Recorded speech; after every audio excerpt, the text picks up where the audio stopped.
प्यारे छात्र छात्राओं, स्वागत है बोर्ड यात्रा एजुकेशन में।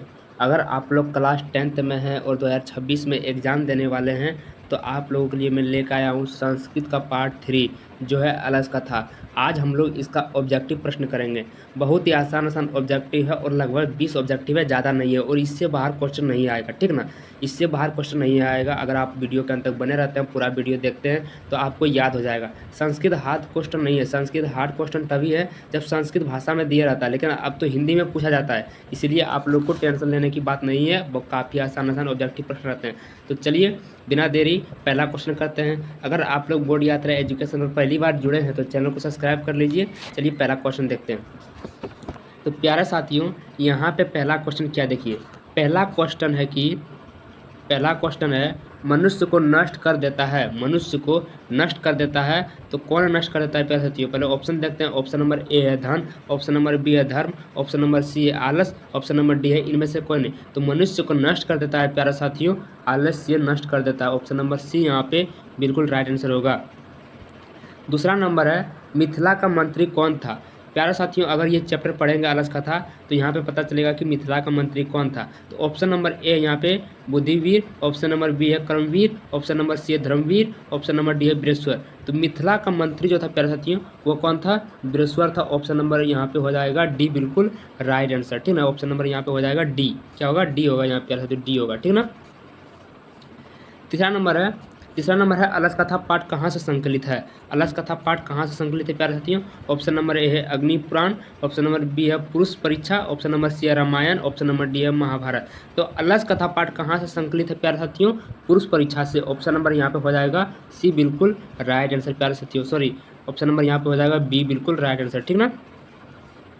चौथा नंबर है मैथिल कोकिल के नाम से कौन प्रसिद्ध है। मैथिल कोकिल के नाम से कौन प्रसिद्ध है। ऑप्शन नंबर ए यहाँ पे विद्यापति, ऑप्शन नंबर बी है नारायण पंडित, ऑप्शन नंबर सी है कालिदास, ऑप्शन नंबर डी है वेद व्यास। तो मैथिल कोकिल के नाम से प्रसिद्ध होने वाले व्यक्ति हैं प्यारे साथियों विद्यापति। ऑप्शन नंबर ए हो जाएगा यहाँ पे बिल्कुल राइट आंसर, क्या हो जाएगा, ए हो जाएगा, ठीक ना। अब है यहाँ पे पाँचवा नंबर है आलसी पुरुष कितने थे। आलसी पुरुष कितने थे प्यारे साथियों, यहाँ पे बोल रहा है कि आलसी पुरुष कितने थे। ऑप्शन नंबर ए है यहाँ पे 2, ऑप्शन नंबर बी है 3, ऑप्शन नंबर सी है 4, ऑप्शन नंबर डी है 5। तो आलसी पुरुष की संख्या थी प्यारे साथियों 5, ठीक ना। सॉरी 4 थी यहाँ। आलसी पुरुष की संख्या कितनी थी, 4 थी। ऑप्शन नंबर सी यहाँ पे बिल्कुल राइट आंसर हो जाएगा, ठीक ना। छठा नंबर है आलसियों को कौन अन्न और वस्त्र देते थे। आलसियों को कौन अन्न और वस्त्र देते, यानी खाने के लिए देते थे अनाज और वस्त्र पहनने के लिए देते थे। तो आलसियों को कौन अन्न और वस्त्र देते थे प्यारे साथियों। तो ऑप्शन नंबर ए यहाँ पे बुद्धिवीर, ऑप्शन नंबर बी है Karmaveer, option number C Dharmaveer, option number D है बृहस्पति। तो प्यारे साथियों यहाँ पे जो राइट आंसर होगा यहाँ पे होगा ऑप्शन नंबर डी, ठीक ना। बृहस्पति जो था वो मिथिला का मंत्री था और वही जो है आलसियों को अन्न और वस्त्र देते थे। ऑप्शन नंबर क्या हो जाएगा यहाँ पे, ऑप्शन नंबर डी हो जाएगा। सातवां नंबर है बृहस्पति नामक मंत्री कहाँ रहता था। बृहस्पति नामक मंत्री कहाँ रहता था। ऑप्शन नंबर ए यहाँ पे पाटलिपुत्र में, ऑप्शन नंबर बी है मिथिला में, ऑप्शन नंबर सी है जनकपुर में, ऑप्शन नंबर डी है अयोध्या में। तो बृहस्पति नामक का मंत्री कहाँ रहता था प्यारे साथियों, वो मिथिला का मंत्री था। तो ऑप्शन नंबर वो रहता कहाँ होगा, मिथिला में ही रहता होगा। ऑप्शन नंबर यहाँ पे बिल्कुल बी राइट आंसर हो जाएगा, क्या हो जाएगा, बी राइट आंसर हो जाएगा प्यारे साथियों। आठवां नंबर है भीषण भूख लगने पर भी कौन कुछ नहीं कर सकता। भीषण भूख लगने पर भी कौन कुछ नहीं कर सकता है प्यारे साथियों। ऑप्शन नंबर ए यहाँ पे आलसी, ऑप्शन नंबर बी है निर्मल, ऑप्शन नंबर सी है सचित्र, ऑप्शन नंबर डी है निर्धन।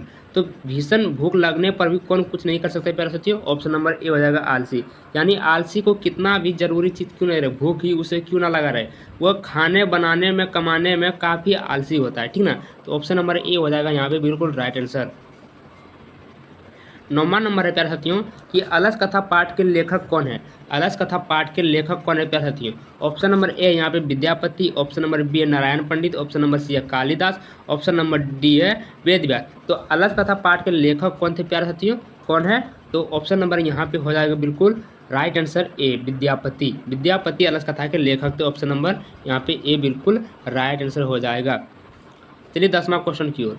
10वां क्वेश्चन प्यारे साथियों अलस कथा किस पात्र की कथा है। अलस कथा किस प्रकार की कथा है। तो ऑप्शन नंबर ए है यहाँ पे व्यंग्यात्मक, ऑप्शन नंबर बी है हास्यात्मक, ऑप्शन नंबर सी है करुणिक कथा, ऑप्शन नंबर डी है इनमें से कोई नहीं। तो 10 नंबर का यहाँ पर राइट आंसर हो जाएगा प्यारे साथियों व्यंग्यात्मक, व्यंग्यात्मक, ठीक ना। ऑप्शन नंबर यहाँ पे हो जाएगा ऑप्शन नंबर ए यहाँ पे बिल्कुल राइट आंसर हो जाएगा। अब 11 नंबर की ओर चलते हैं। 11 नंबर यहाँ पे बोल रहा है प्यारे साथियों, मैथिल कवि कौन था? मैथिल कवि कौन था प्यारे साथियों? तो आप लोग को बताना है कि मैथिल कवि कौन था। तो मैथिल कवि ऑप्शन नंबर ए यहाँ पे भास, ऑप्शन नंबर बी है कालिदास, ऑप्शन नंबर सी है विद्यापति, ऑप्शन नंबर डी है नारायण पंडित। तो मुझे लगता है आप लोग आसानी से बता देंगे, यहाँ पे विद्यापति होगा, ठीक है ना। अच्छा, कितना हार्ड क्वेश्चन है प्यारे साथियों? लग रहा है कि हार्ड क्वेश्चन है। 12 नंबर है, अलस कथा पाठ में किस दोष का वर्णन किया गया है? अलस कथा पाठ में किस दोष का वर्णन किया गया है प्यारे साथियों? तो ऑप्शन नंबर ए यहाँ पे अर्थ, ऑप्शन नंबर बी है धर्म, ऑप्शन नंबर सी है आलस, ऑप्शन नंबर डी है इनमें से कोई नहीं। तो अलस कथा पाठ में आलस का वर्णन किया गया है। ऑप्शन नंबर क्या होगा यहाँ पे? सी बिल्कुल राइट आंसर होगा।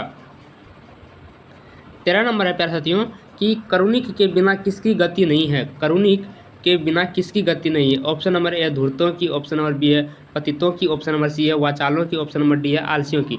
तो करुणिक के बिना किसकी गति नहीं है प्यारे साथियों? तो यहाँ पे हो जाएगा ऑप्शन नंबर डी, ठीक ना, आलसियों की, ऑप्शन नंबर डी, ठीक है ना। 14 नंबर है, गरीबों और अनाथों को प्रतिपादन कौन भोजन कराते थे? गरीबों को और अनाथों को प्रतिदिन कौन भोजन कराते थे प्यारे साथियों? तो ऑप्शन नंबर ए यहाँ पे बुद्धिवीर, ऑप्शन नंबर बी है कर्मवीर, ऑप्शन नंबर सी है धर्मवीर, ऑप्शन नंबर डी है वीरेश्वर। तो मिथिला का मंत्री कौन था? वीरेश्वर। और वीरेश्वर ही सबको, गरीबों को, अनाथों को, आलसियों को, सबको खाना खिलाते थे और वस्त्र देते थे। तो ऑप्शन नंबर क्या आ जाएगा यहाँ पे? ऑप्शन नंबर डी हो जाएगा बिल्कुल राइट आंसर। क्या हो जाएगा प्यारे साथियों? ऑप्शन नंबर डी, ठीक ना। चलिए 15 नंबर की ओर। 15 नंबर में अलस कथा पाठ में, अलस कथा पाठ में, अलस कथा पाठ में किस महत्व का वर्णन किया गया है? अलस कथा पाठ में प्यारे साथियों किस महत्व का वर्णन किया गया है? ऑप्शन नंबर ए है मानव गुण, ऑप्शन नंबर बी है पशु गुण, ऑप्शन नंबर सी है देवता गुण, ऑप्शन नंबर डी है इनमें से कोई नहीं। तो आप लोग सभी बता देंगे कि आलस कथा में किस महत्व का वर्णन किया गया है। तो ऑप्शन नंबर ए हो जाएगा यहाँ पे बिल्कुल राइट आंसर। क्या होगा? मानव गुण, ठीक ना, मानव गुण के बारे में बताया गया अलस कथा में। प्यारे साथियों 16 नंबर है, अलसशाला में आगे क्यों लगाई गई? आगे यहाँ पे साथियों यहाँ पे आग होगा, ठीक ना, क्या होगा? आग होगा। अलस कथा में आग क्यों लगाई गई? तो ऑप्शन नंबर ए यहाँ पे जाड़े के कारण, ऑप्शन नंबर बी है आलसियों की परीक्षा के लिए, ऑप्शन नंबर सी है मच्छर के कारण, ऑप्शन नंबर डी है बिना किसी कारण के। तो अलसशाला में आग क्यों लगाई गई थी प्यारे साथियों? तो हो जाएगा कि यहाँ पे ऑप्शन नंबर बी आलसियों की परीक्षा के लिए। देखिए अलस कथा पाठ में जो है अलसशाला जो है प्यारे साथियों वो आलसियों की रहने का वो घर था। अलसशाला क्या था? आलसियों के रहने का घर था, उसकी परीक्षा के लिए, ठीक ना। ऑप्शन नंबर यहाँ पे हो जाएगा बी बिल्कुल राइट आंसर। प्यारे साथियों माफ़ कीजिएगा 16 क्वेश्चन ही है। अगर आप लोग वीडियो के अंत तक बन चुके हैं तो आप लोग को तहे दिल से धन्यवाद। आप लोग इसी तरह बने रहिए, ऑब्जेक्टिव याद करते रहिए। धन्यवाद। जय हिंद, जय भारत।